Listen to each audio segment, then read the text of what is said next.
Kaixo eta ongi etorriak gaurko saiora. Gaurko elkarrizketatua Bel Pozueta izanen da. Bera, Euskal Herria Bilduko Nafarroako diputatua da. Dena den, lehenago, has gaitezen betiko edukiekin. Has gaitezen gaurko efemeridekin.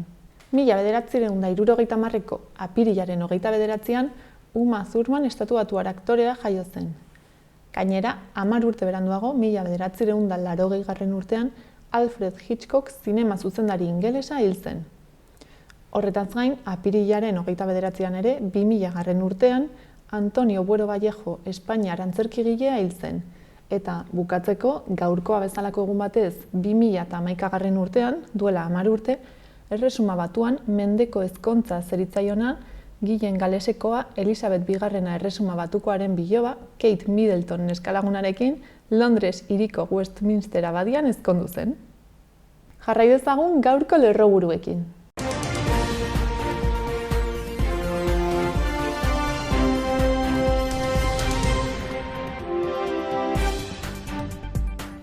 Lan segurtasuneko eta osasunaren nazioarteko egunean, lan istripuen aurka kalera atera dira ELA, LAB, SK, Steilas, N3 eta CGT sindikatuak. Aroztegiko obretan ari zen Tex enpresak lanak utzi dituela ikusita, kanpalekoa uztea erabaki du Arozta plataformak. 11 egunetak gero. Maiatzaren 15ean Elizondoko plazatik aterako den manifestazioan parte hartzeko deia egin du. Nafarroko gobernuak erabaki du hil ondoren Carlos Hirugarrenaren noblearen gurutzea ematea Burkina Fason eraila izan den David Beriain kazetariari. EH Bilduk 10 urte baino ez dokumentala aurkeztu du Nafarroko Unibertsitate Publikoan gazteria eta ikasle mugimendua eraldaketarako motore gisa aldarrikatuz. 181 koronavirus kasu berri atzeman dira Nafarroan azken egunean hoietako 11 Iturraman eta 8 Ermitagainan. Datorren astean hasiko da 76 eta 79 urte bitarteko taldekoen txertaketa. Gobernuak Nafarroan arrantza antolatzeko plan zuzentzaileak onetsi ditu. Nafarroak hitzarmen bat sinatuko du estatuarekin nekazaritza lurzatiak monitorizatzeko. Osasun bidea Nafarroko osasun zerbitzuak Nafarroko ospitalguneko sukalden barneratzea finkatu du plantilla organikoan. Iruñeko udalak kultur laguntzetarako deialdiak antolatu ditu irabazi asmorik gabeko entitatendako eta enpresendako eta diru zuzkidura 28% handitu du 2020ko urtarriletik. Iruñeko udal musika eskolek 3 milioi euroko diru laguntza jasoko duten Nafarroko gobernuaren eskutik.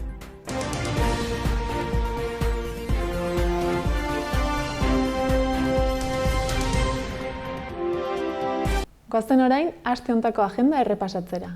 Gaur, familiarteko lantegia izanen da Gurbindo etxean, 4 eta 10 urte bitarteko haurrentzat, urtebetetze osasungarrien inguruan arratsaldeko 5:00 aurrera.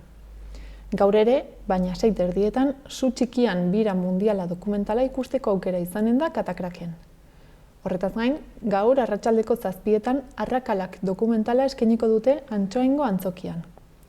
Gainera, gaur ere eta arratsaldeko 7:00 baita ere, Euskara Harrera Hizkuntza izeneko tailerra izanen da Atarrabiako kulturetxean Agurne Gaubeka, Aizpea Abrisketa eta Jasmine Kris Mansirekin. Bihar bestalde, 4:00 multzoekin magia tailerra egingo dute lehen hezkuntzako 3 eta 4. mailako haurrentzat Antsoaingo Loza Kultur Zentroan. Ostiralarekin jarraituz, arratsaldeko 5:00 eta Irrintzi AEK Euskaltegian komiki tailerra eginen dute Einaut Aiartzagoena ilustratzailearen eskutik. Eta bihar ere, Txikiren bakarrizketak izenburua duen gastroshowa izanen da geltokin. Arratsaldeko 7:00 hasiko da eta erreserbak online egin beharko dira 15 euroko sarrera ordainduz.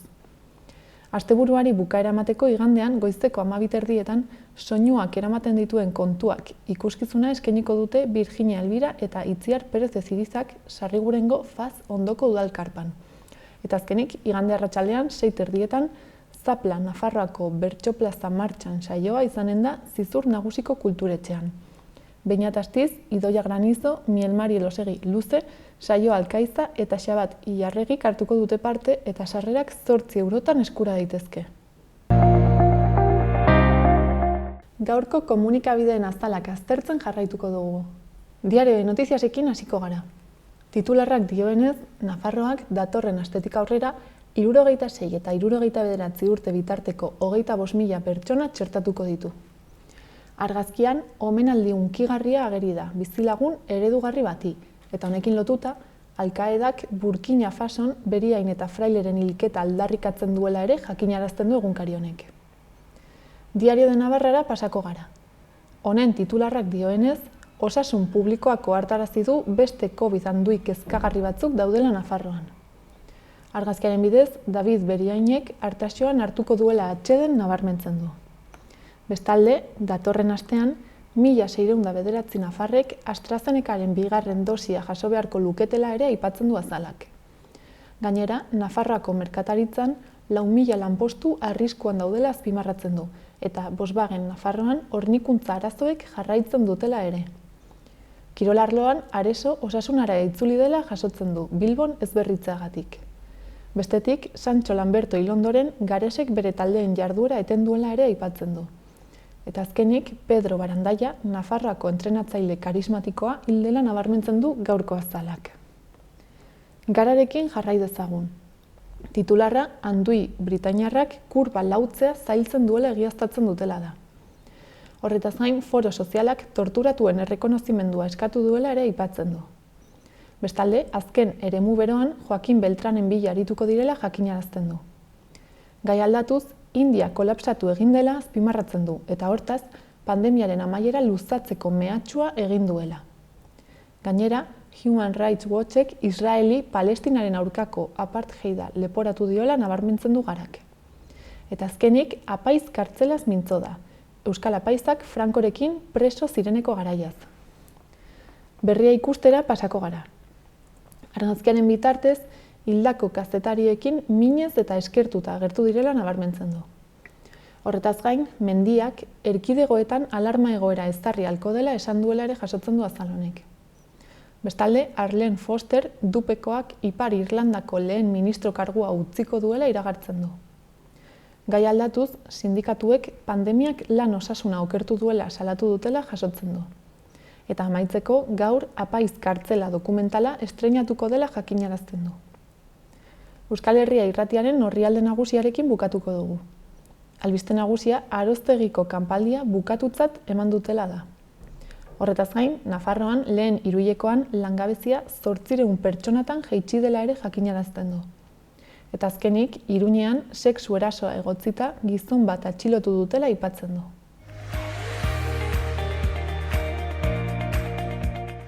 Ikusitzagun orain gaurko eta biharko eguraldiaren iragarpenak.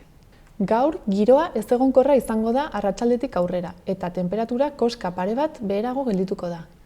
Freskatu egingo du, eta temperatura maksimoak 10–13 gradu inguruan geldituko dira. Zeruak estalita jarraituko du leku gehienetan, eta noizbehinka zirimiria egingo du, eta aldizka zaparradak botako ditu.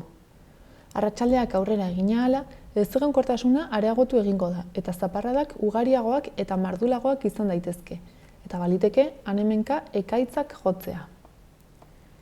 Bihar, ostiralean ildo beretik jarraituko du eguraldiak, fresko eta hodeiekin. Egunaren ordu gehienetan zerua estalia egongo da, eta noizean behin euri pixka bat egingo du. Arratsaldetik aurrera ordea, zaparrada mardulagoak eta trumoitsuak bota ditzake zenbait lekutan, bereziki ekialdean. Iparraldeko haizea ibiliko da, eta temperatura gutxi aldatuko da. Balio maksimoak apenas iritsiko diren 15 gradutara.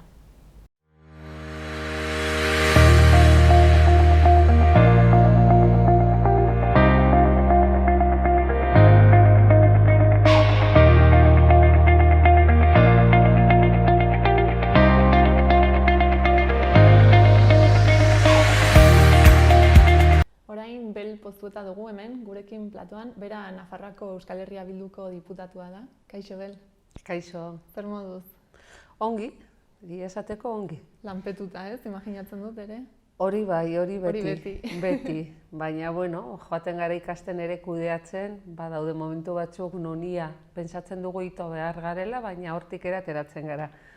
Bueno, eta kongresuan ez, 1000 gairi buruz eztabaidatzen da, hitz egiten da, eta guk konkretuki gaur bi gai aukeratu ditugu, ez? Bata Patxi Zamoraren kasua, eta bestea, zuk defentsa ministroari ez, nola eskaera egin zenion edo azalpenak eskatu zenizkion nolabait Bardeetako tiro eremuaren inguruan. Eta, zer aldi guztu kontatu, zeinekin hasiko gara? Nahi baduzu Patxi Zamoraren gaiarekin, ze hori da, agian, urte gehiago ere Bardenana hor dago, baina, agian egun hauetan horri buruz asko hitz egin da, azken hilabete hauetan. Berez, kasua ez, duela urte batzutatik dator, esan duzun bezala, eta horrela ez, agian informazioa ez duen pertsona batentzat nola azalduko zenuke modu laburrean zer gertatu den? Patxi Zamora da pertsona bat lan egiten duela edo lan egiten zuela hegazkinen edo vueloen ingurun sektor horretan. Berak bere lan egiteko txartela edo baimen bat berezia behar zuen, eta 2017an Guardia Zibilaren eskutik jaso zuen ezetza. Debekatu zioten bere lana edo txartela behar duen txartel hori, eta horren bitartez lanik gabe geratu da. Beragia pasaden urtean jubilatu egin behar zen, baina 3 urtez langabezian dago.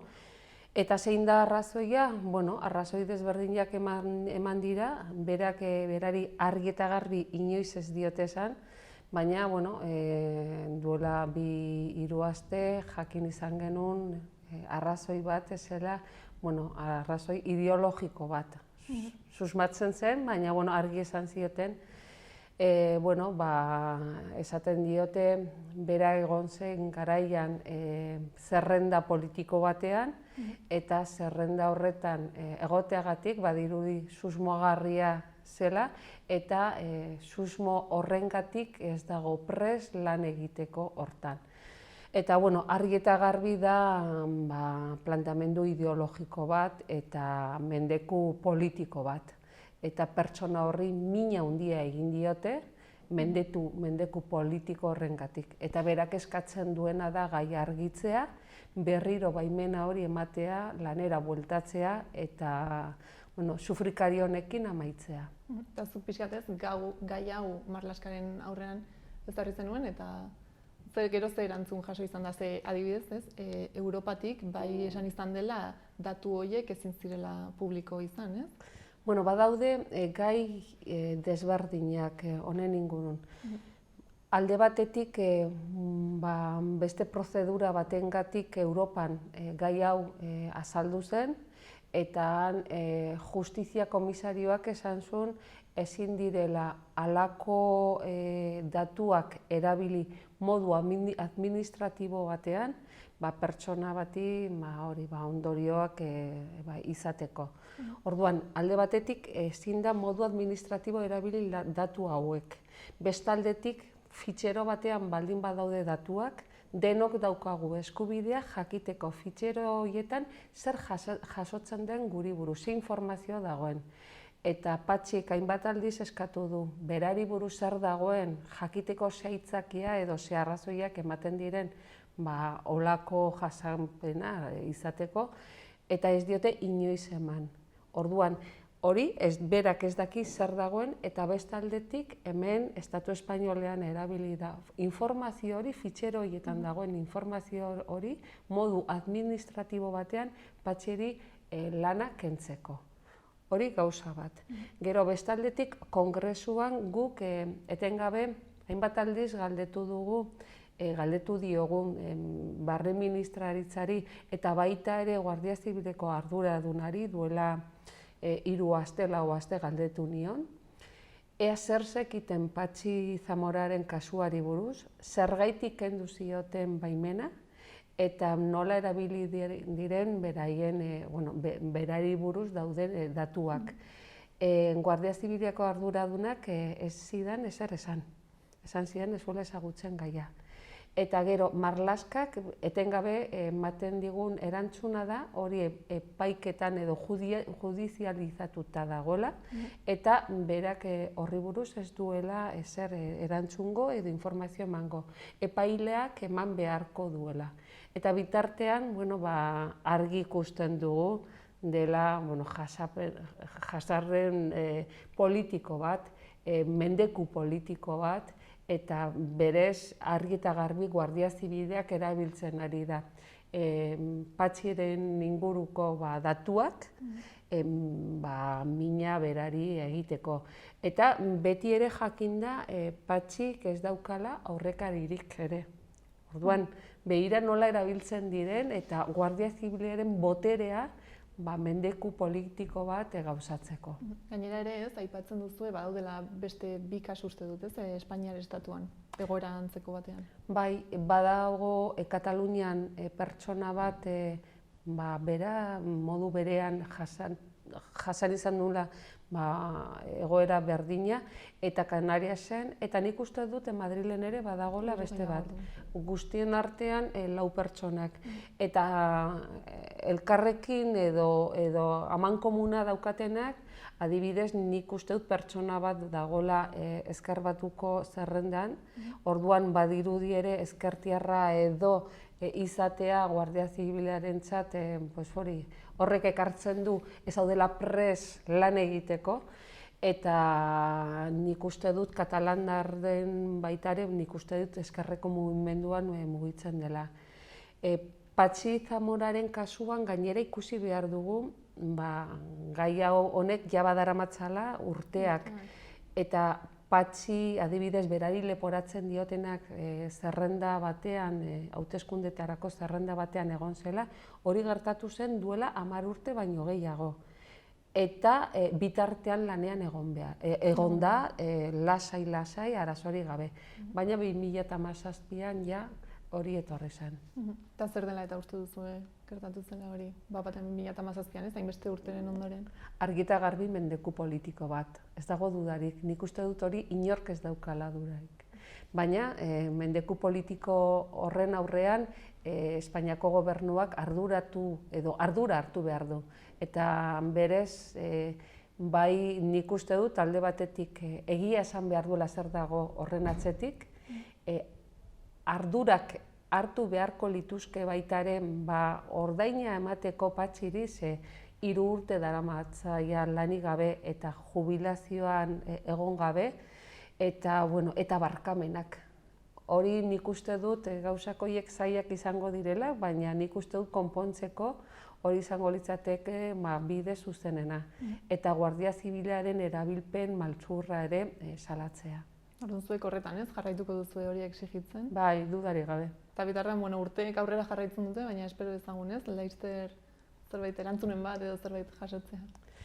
Espero dugu batez ere hori, lehen esan dudana, Patxiren sufrikario hau amaitzeko eta ja bere bizitzarekin lasai hartzeko, ze mina handia suposatu zaio. Benetan, hola batean zure bizitza laborala amaitutzat ematea eta jubilatzeko gertu zaudenean ikusten duzula olako gertaera bizitzean ikuste dut oso gogorra izan behar dela eta Patxik sufritu du asko eta amaitu behar da sufrikari honekin. Egun batetik bestera ez eta azalpen garbirik gabe, imaginatzen dut. Bai, nik uste dut hasieratik ikusten zen nondik zetorren gaia. Nola Guardia Zibilak etengabe ez du erantzun, ez da arduratu, estali du gaia, baztertu du, eta orain Europatik datorrenean ja azalpenak, orduan argi eta garbi ikusten da zer dagoen, baina hala ere marlaskak bere eskuak garbitzen ditu eta esaten du, askotan erabiltzen da hori, esaten da, hori judizializatuta dago, epaiaren esku, gu ez gara sartuko, badakigu nik uste dut nahikotxo, hemen Euskal Herrian, Nafarroan, eta nola bizi izan ditugun halako kasuak eta esaten digutenean botere banaketak daudelak eta kasu egin behar zaiola justiziak zer esaten duenari. Badakigu hori dela aitzaki polita gauzak isiltzeko eta gelditzeko ere. Eta bestetik, aipatu dugu ez, Bardeen inguruan ere azalpenak eskatu zen dizkiola defentsa ministrari? Bai. Roblesi? Bai, Margarita Roblesi interpelazio sartu genion duela 2 aste, nun eskatzen genuen argi eta garbi itxi behar zela Bardetako tiro poligonoa. Hori interpelazioan hori sartu genuen, baina baita ere Margarita Roblesen erantzuna jaso ondoren, guk argi izan genion ausar zaitezte eta eman hitza Nafarroako herriari. Eta eman hitza ez bakarrik bardetan edo barden inguruko herriei, baizik eta Nafarroari, Nafarroako herritarrei. Eta hori da orain datorren astean mozioan eztabaidatuko dena. Alde batetik eskatzen dugu argi eta garbi, ja 1951tik badago kanpo hori edo tiro eremu hori, nun otango bai fuerzak edo indarrak edo hegazkinak edo ejertzitoak egon diraten gabe beraien praktikak egiten.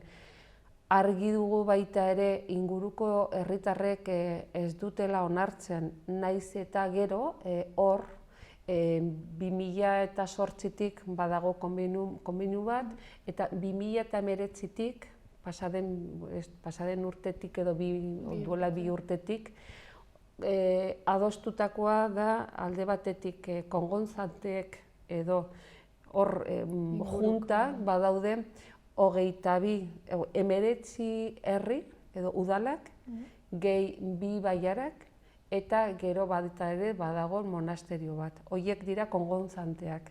Horiek osatzen dute bardetako juntak. Eta horiek 2019tik jasotzen dute urtero bakoitzak 400.000 euro. Orduan, horrek suposatzen duena beraien presupuestoetan eta ikaragarria da. Orduan, olako dirutza jasotzen dutenez, zaila egiten zaie esatea ezetz. Eta horregatik guk esatzen dugu borontateak erosi egin dietela. Eta horregatik ere esaten dugu beraien menpe ez dela egon behar erabakia, ea baietz edo etzetz edo itzi edo ez itzi bardetako eremua. Baizik eta Nafarren iritzian, Nafarraren ahotsa, eta azken finean gure ahotsa erabakitzeko zer egin horrekin. Eta nik uste dut, areta demokratikoa egiteko hor dago erreferenduna planteatu, eta hor aterako dena benetan kontutan hartzea. Dena denez, Margarita Roblesek erantzun zizunean nahiko argi defendatu zuen, ez? Eremu hau, tiro eremu hau. Margarita Roblesek egin zuena izan zen hainbatetan ere, ez dakit, batzutan farregarria da, entzuten dugunean, tiro eremuengatik fauna eta flora eta asko hobe dagola, eta plantamendu ekologiko batetik tiro eremuarekin asko hobe dagola, irrigarria da. Guk bai esaten dugu, eremua itxita baldin badago, hor bermatzen da, gizakiak eta beste elementuak ez direla kontaktuan egongo, orduan hainbat lekutan egia da fauna eta flora asko hobe egongo dela.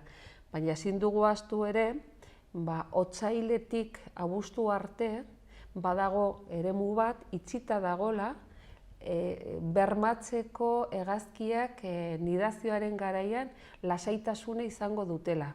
Otsailetik abuztu arte.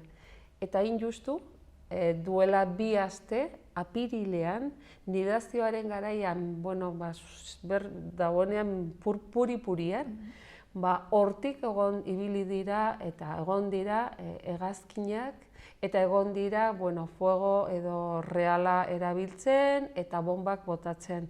Orduan, nola bermatu daiteken lasaitasuna olako egoera batean, eta gero debekatzen da gizakiak hurbiltzea. Orduan, da kontraesanez beterik egoera bat, eta guk hori olako aitzakiarekin esaten digutenean olako argumentazioa irrigarria da. Eta gero baita ere, guk esaten dugu Nafarroaren herriak edo Nafarroak beti antimilitarismoaren alde izan duela jarrera oso argia, bai intsumisioaren gaiarekin, bai OTAren erreferendunaren gaiarekin. Eta berak, aipatu zidan, señora Pozueta, ez begiratu atzera, ari zara hitz egiten hori, 80. hamarkaden gaietaz eta begiratu aurrera. Bueno, argi ikusi behar dugu noiztik datorren konbenio hau, noiztik dago bai OTAN eta bai Espainiako armada eta ejertzitoa bardenetan, eta ikusi behar da baita ere, guk aurrera begiratzen dugula, ez garela geratzen hortan, eta horregatik arrazoi gehiago esateko, begira, antimilitarismoaren gaiarekin eta olako plantamenduarekin emanitza Nafarroako herriari, ea zer esaten duen honen ingurun. Eta baita ere berak planteatu zuen ejertzitoak zen olako ekintzak humanitarioak egiten ditun eta ematen duela aukera horretarako. Gerra ez da humanitarioa. Gerra da gerra, beti izango da gerra eta gu ez gara egongo gerraren alde. Orduan, hortan ere, adi egongo gara, eta jarraituko dugu honekin. Guk badakigu hor badagola zerbait ere kontutan hartzeko. Gaur egun PSOE eta Unidas Podemoseko gobernuan, Unidas Podemosek beti esan du dagoela eremuaren kontra, tiro eremuaren kontra, eta PSOE joan da aldatzen egoera politikoaren arabera eta egoera ekonomikoaren arabera. Orduan nik uste dut planteamendu ezkertiar batetik, orain daukagu aukera denon artean erabakitzeko hitz egin behar dela. Hala ere, duela urte batzuk ez, eremu hau izendatu zen nola da, defentsarako eremu garrantzitsu bezala, ezagitzen den izen zehatzen. Eta horrek ere zerbait suposatzen du, ez? Horrek suposatzen duena da, alde batetik, konbenio horretan, demagun kongontzatek erabakitzen badute ez dutela jarraitu nahi konbenio horrekin, defentsak erabakitzen badu jarraitu nahi duela oso beharrezkoa delako eta jarraituko luke horregatik. Eta gero baita ere dagoen konbenioan, hor oso bitxia da, beraiek adosten dute badaude bi partek, juntak eta defentsa ministraritzak adosten dutela konbenio hori, baina apurtzeko edo amaitzeko konbenio horrekin bakarrik dauka gaitasuna defentsa ministraritzak. Edo adosten dute, edo ados ez badaude, bakarrik defentsa ministraritzak dauka giltza. Orduan, azken finean, erabaki osoa haiena da. Hori da. Horregatik arrazoi gehiago esateko berriro Nafarroaren hitza, Nafartarren hitza, baliogarriak eta balorean jartzea. Orduan esan duzu ez, aste honetan edo hurrengoan ez dakit noiz esan duzu? Datorren astean? Datorren astean. Berriz ere gai honi buruz arituko zaite. Hori da. Ikusiko dugu ze argumentazioak ekartzen dituzten beste indar politikoak, gutxi gora bera baita ere jakingo dugu nondik joko duten, ez da lehenengo aldia eztabaidatzen dela kongresuan hau, baina bai da lehenengo aldia eztabaidatzen dela Nafarroko herritarrei hitza ematea erabakitzeko zer egiten dugun Barden poligonoarekin. Ikusiko dugu ez, orduan. Bai. Ez dakit ja horrela bukatzeko zerbait aipatu nahi duzu, nala mezuren bat bidali? Baita ere oso ongi hartu dugu eta nik sorpresaz eta ikusi dut nola baita ere herriberako gazteek elkartu dira eta erabaki dute baita ere badela garaia Bardenetako tiro eremuarekin amaitzeko eta konbokatu dutela baita ere mobilizazioa ekainerako. Orduan, alde batetik erakunde edo instituzioetatik ondo dago gauzak eramatea, baina nik uste dut baita ere bai kalean eta herrietan mugitzea eta aldarrikatzea ondo dago. Eta bat egiten dugu askoz hobe, ze ez da edo bat edo bestea. Nik uste dut bai erakundeek kontutan hartu behar dugu herrietan eta herri erakundeek zer esaten duten ere. Mila esker, zure denboraren tarte bat eskaintzagatik hain lanpenduta zabiltzan. Mila esker zuei.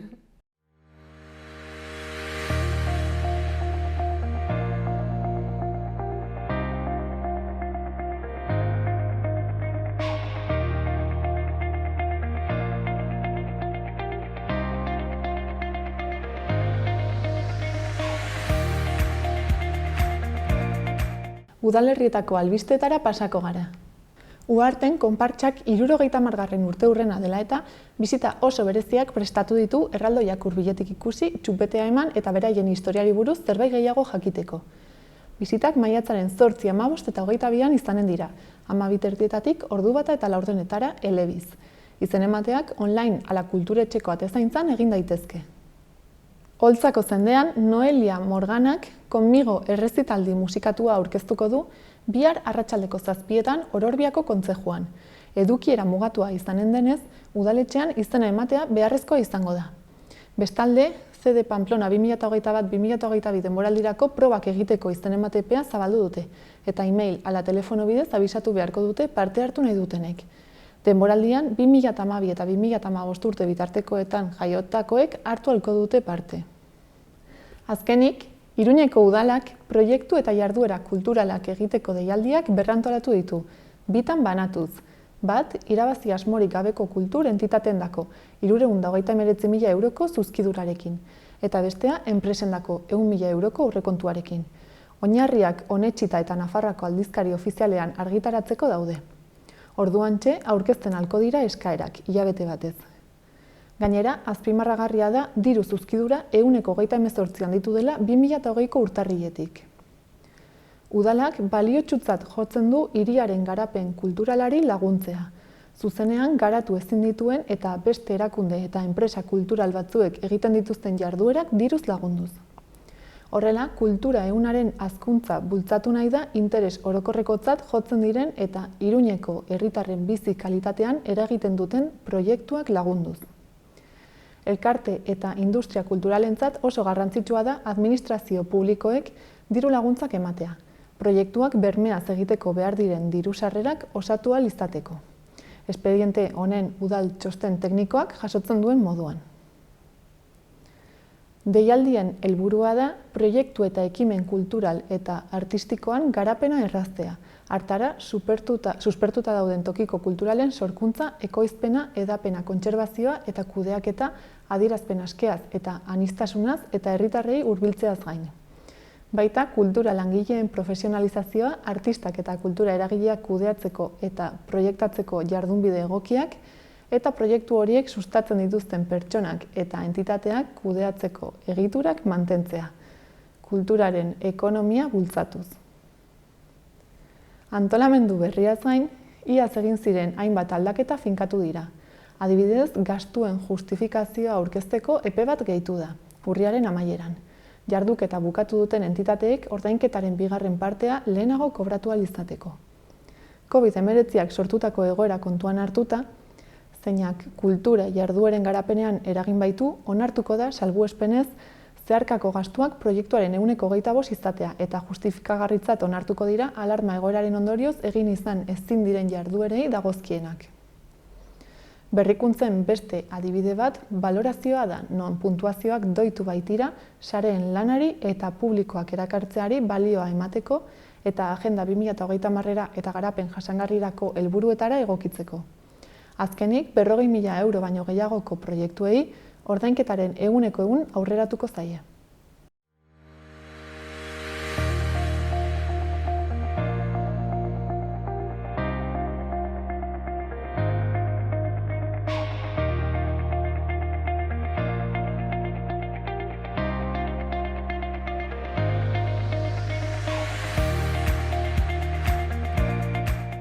Gaurkoz hau izan da guztia.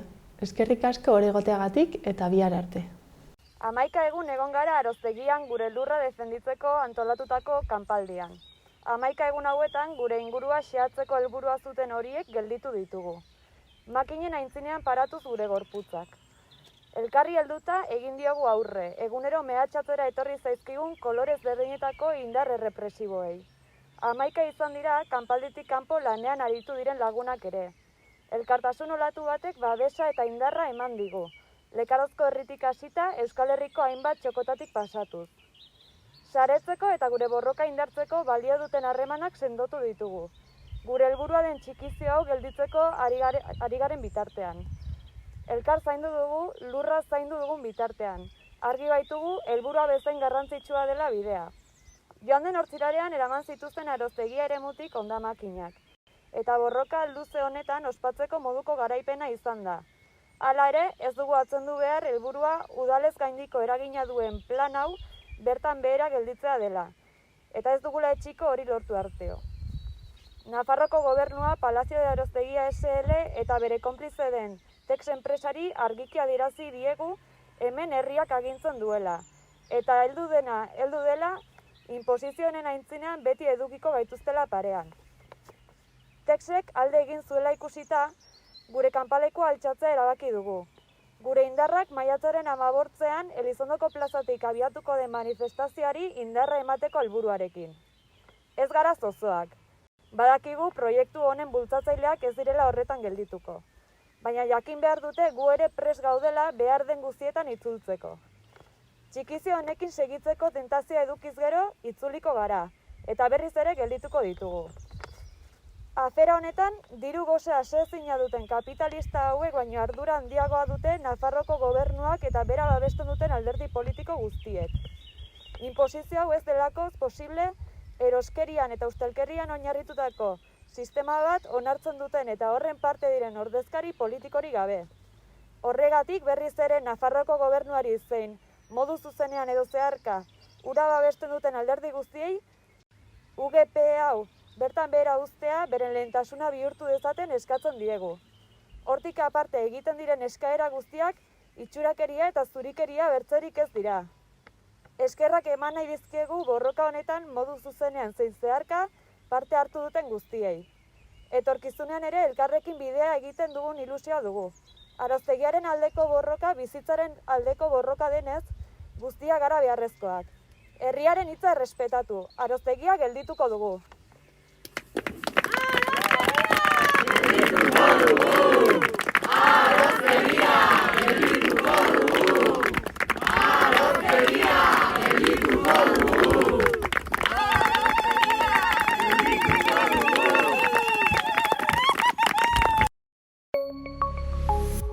Gobierno de Navarra. Nafarroako gobernua.